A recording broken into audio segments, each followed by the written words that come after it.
Viral wanita di Depok maksa minta uang, ngaku malaikat. Bu, astagfirullah. Saya juga lagi ujian ini.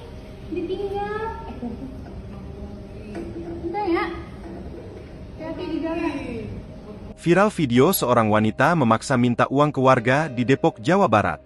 Yang membuat geger wanita itu mengaku sebagai malaikat untuk memaksa meminta uang ke warga. Dalam video yang diunggah Depok 24 jam, terlihat wanita tersebut mengenakan baju serba putih sambil menenteng barang bawaan. Wanita itu mendatangi rumah warga secara acak.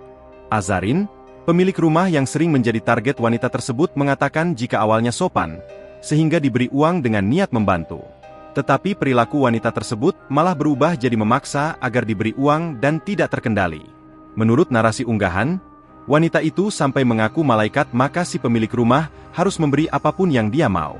Dikatakan, jika wanita ini tidak segan-segan mengambil barang dari rumah dan mengancam akan marah jika tidak diberi uang dalam jumlah banyak. Kemudian ketika ditolak, ia akan berteriak-teriak dan bahkan mengelilingi rumah, membuat penghuni rumah ketakutan. Udah kesini berkali-kali saya udah selalu kasih. Ya ini mah keseringan namanya.